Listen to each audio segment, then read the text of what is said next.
आइए भक्तों, आज मैं आपको सुनाऊंगी महाशिवरात्रि व्रत कथा और विधि।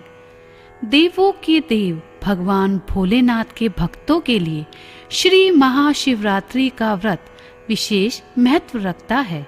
यह पर्व फाल्गुन कृष्ण पक्ष की त्रयोदशी तिथि के दिन मनाया जाता है। इस दिन का व्रत रखने से भगवान भोलेनाथ प्रसन्न हो सभी मनोकामना पूरी करते हैं। इस व्रत को सभी स्त्री पुरुष, बच्चे, युवा, यहाँ तक कि वृद्धों के द्वारा भी किया जाता है। महाशिवरात्रि व्रत की विधि। महाशिवरात्रि व्रत को रखने वाले जन को उपवास के दिन पूरे दिन भगवान भोले शंकर का ही ध्यान करना चाहिए। प्रातः स्नान के बाद शिवलिंग पर जल चढ़ाना चाहिए। इसके साथ ही फूल, बेलपत्र आदि भी शिवलिंग पर चढ़ाना चाहिए। रात्रि के समय बिना नमक का या सादा भोजन करना चाहिए। पूरे दिन ओम नमः शिवाय का जाप करते रहना चाहिए। महाशिवरात्रि व्रत कथा। एक बार एक गांव में एक शिकारी रहता था। पशुओं की हत्या करके वह अपने घर को पालता था। उसने किसी साहूकार से कुछ कर्जा लिया हुआ था। कर्जा सही समय पर न चुका पाने के कारण साहूकार ने उसे शिव मठ में बंदी बना लिया। संयोग से उस दिन शिवरात्रि थी। शिकारी ध्यान मगन होकर शिव संबंधी धार्मिक बातें सुनता रहा। चतुर्दशी को उसने शिवरात्रि की कथा भी सुनी। संध्या होते ही साहूकार ने उसे अपने पास बुलाया और कर्जा चुकाने के विषय में बात की। शिकारी अगले दिन सारा कर्जा लौटा देने का वचन देकर बंधन से छूट गया और अपनी दिनचर्या की भांति वह जंगल में शिकार के लिए निकला। लेकिन दिन भर बंदी गृह में रहने के कारण भूख और प्यास से व्याकुल हो गया। शिकार करने के लिए वह एक तालाब के किनारे बेल वृक्ष पर चढ़ गया और बेल वृक्ष के नीचे शिवलिंग था जो बेल पत्र से ढका हुआ था। शिकारी को उसका पता ना चला। पड़ाव बनाते समय उसने जो टहनियां तोड़ी वे संयोग से शिवलिंग पर जा गिरी। इस प्रकार दिन भर भूखे प्यासे शिकारी का व्रत भी हो गया और शिवलिंग पर बेल पत्र भी चढ़ गए। एक पहर रात बीत जाने पर एक हिरनी तालाब पर पानी पीने पहुंची। शिकारी ने उसे देखकर अपने धनुष पर तीर चढ़ाकर जैसे ही उस पर वार करना चाहा, हिरनी बोली, मुझे मत मारो, मैं पेट से हूँ, शीघ्र ही प्रसव करूंगी। तुम एक साथ दो जीवों की हत्या करोगे जो ठीक नहीं है। मैं अपने बच्चे को जन्म देकर शीघ्र ही तुम्हारे पास आ जाऊंगी, तब तुम मुझे मार लेना। शिकारी ने धनुष को रख दिया और हिरनी कहीं झाड़ियों में लुप्त हो गई। शिकार को खोकर उसका माथा ठनका और वह चिंता में पड़ गया। रात्रि का आखिरी पहर बीत रहा था। तभी एक हिरनी अपने बच्चों के साथ उधर से निकली। शिकारी के लिए यह अच्छा अवसर था।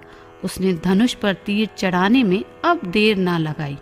वह तीर छोड़ने ही वाला था कि हिरनी बोली, हे पारधी, मैं इन बच्चों को पिता के हवाले करके लौट आऊंगी। इस समय मुझे मत मार। शिकारी हंसा और बोला, सामने आए शिकार को छोड़ दूं, इतना मूर्ख तो मैं नहीं हूँ। इससे पहले भी मैं एक बार अपना शिकार खो चुका हूँ। मेरे बच्चे भूख प्यास से घर पर तड़प रहे होंगे। इसके उत्तर में हिरनी ने कहा, जैसे तुम्हें अपने बच्चों की ममता सता रही है, ठीक वैसे ही मुझे भी है। इसलिए सिर्फ बच्चों के नाम पर मुझे थोड़ी देर के लिए जीवन दान दे दो। हे पारधी, मेरा विश्वास करो, मैं इन्हें इनके पिता के पास छोड़कर तुरंत लौट आऊंगी। हिरनी का दीन स्वर सुनकर शिकारी को उस पर दया आ गई। उसने हिरनी को भी जाने दिया। शिकार के अभाव में बेल पेड़ पर बैठा शिकारी बेल पत्र तोड़ तोड़ कर नीचे फेंकता जा रहा था। सुबह होने को ही थी, तभी एक हिरन उसी रास्ते पर आया।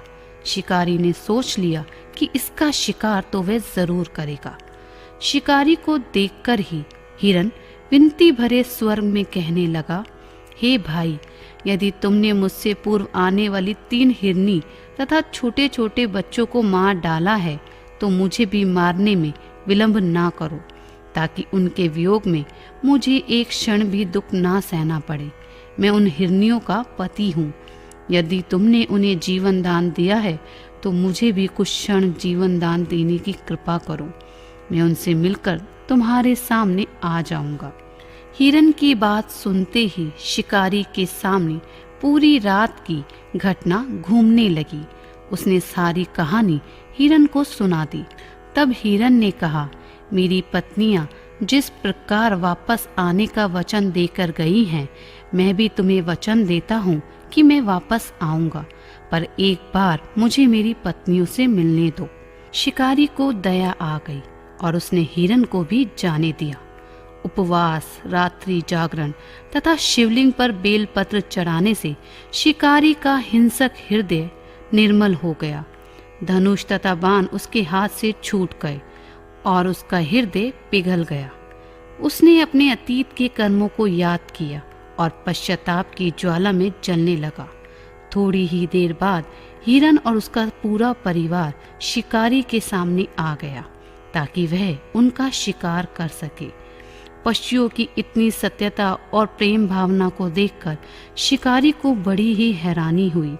उसकी आंखों में से आंसू आ गए। उसने हिरन के परिवार को जाने दिया और अपने कठोर हृदय को जीव हिंसा से हटाकर सदा के लिए कोमल और दयालु बना लिया। देवलोक से समस्त देव समाज इस घटना को देख रहा था। घटना की ऐसी स्थिति होते ही देवी देवताओं ने पुष्प की वर्षा की। तब शिकारी तथा हिरन परिवार मोक्ष को प्राप्त हुई।